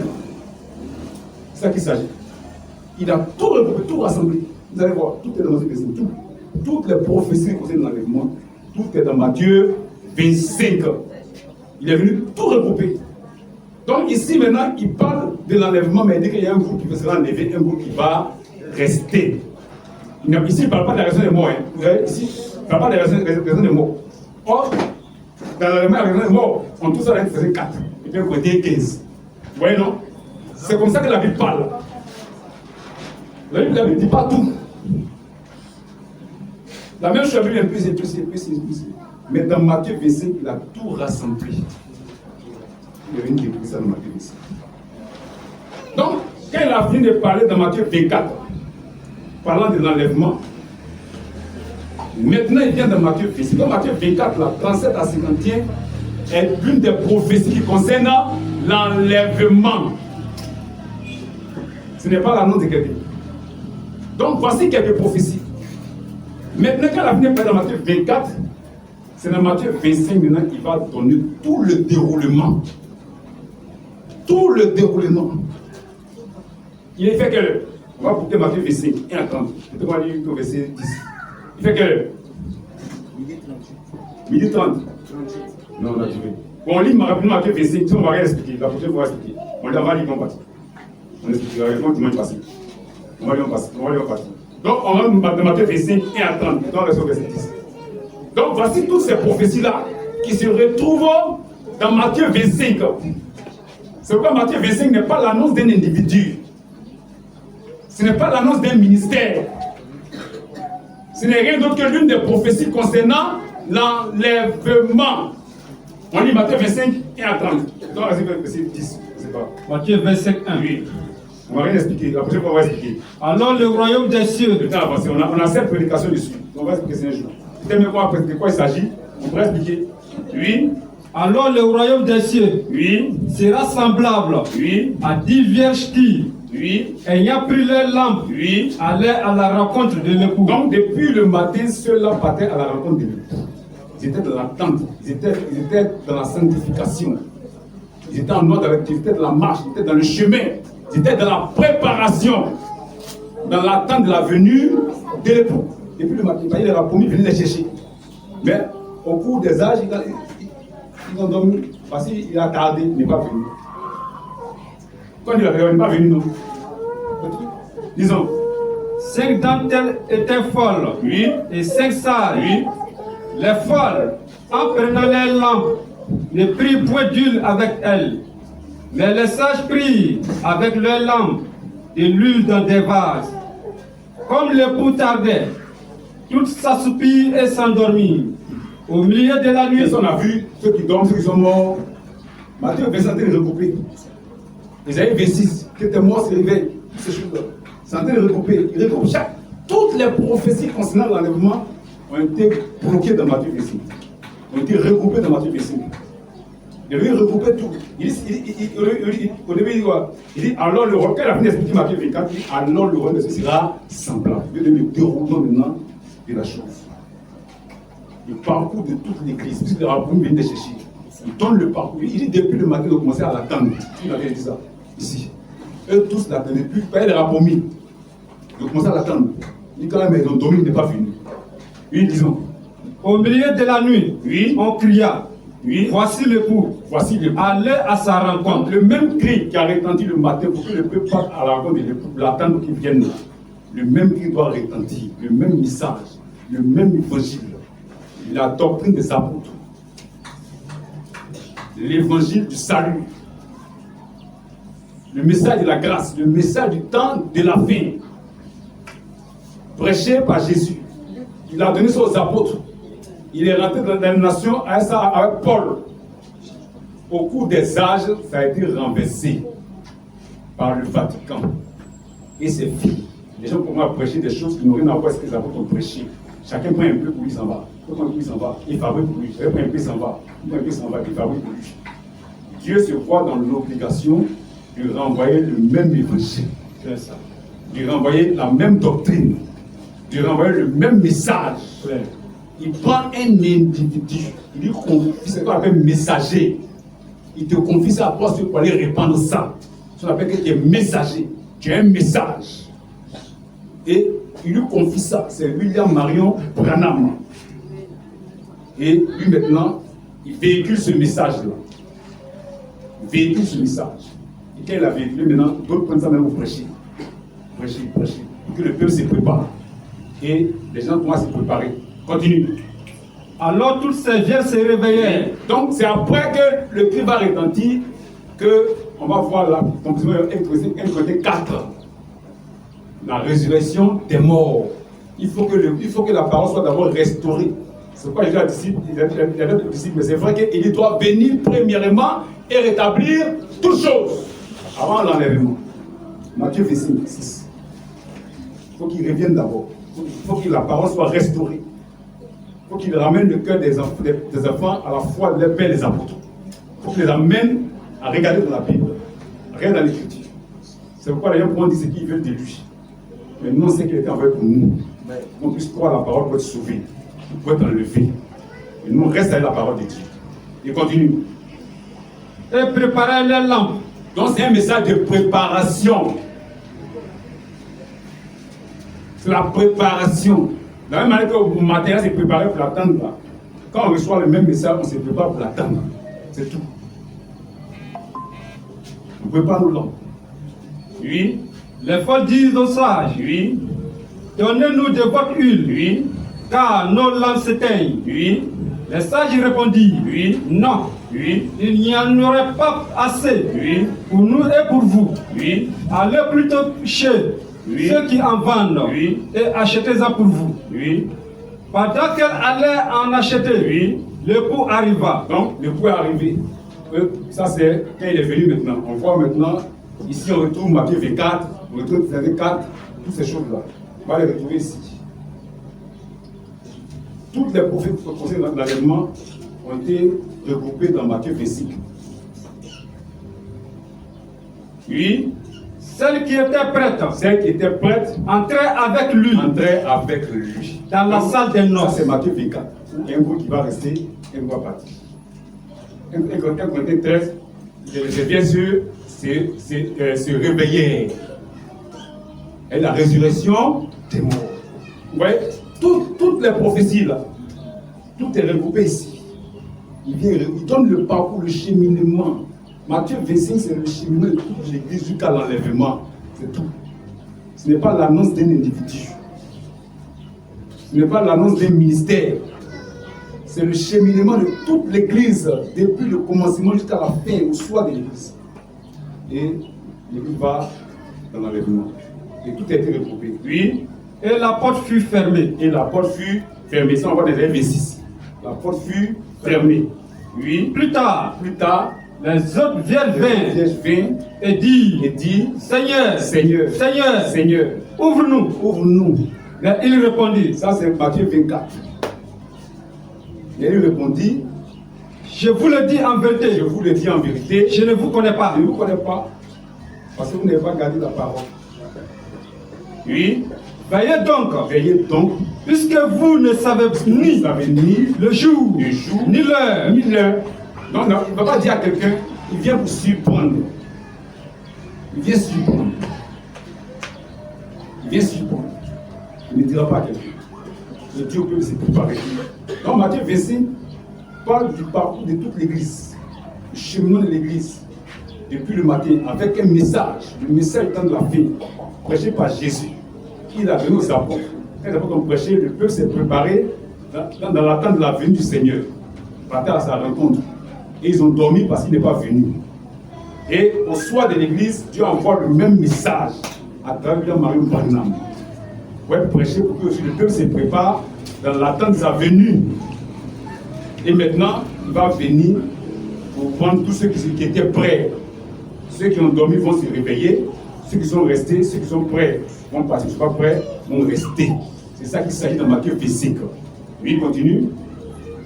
Il en sera comme d'un homme qui... Il explique maintenant. Ça va s'approcher, on va mettre dans le cas.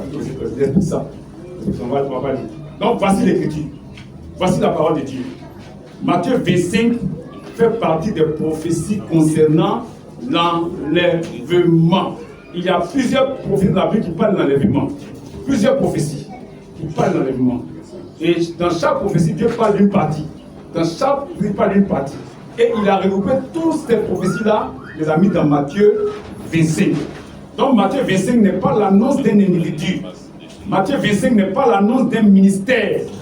Matthieu 25, c'est le cheminement de toute l'Église, depuis le commencement jusqu'à sa fin, qui attend le retour de son époux, qui va venir et qui va prendre pour partir à la maison, béni, béni, ça va. Amen.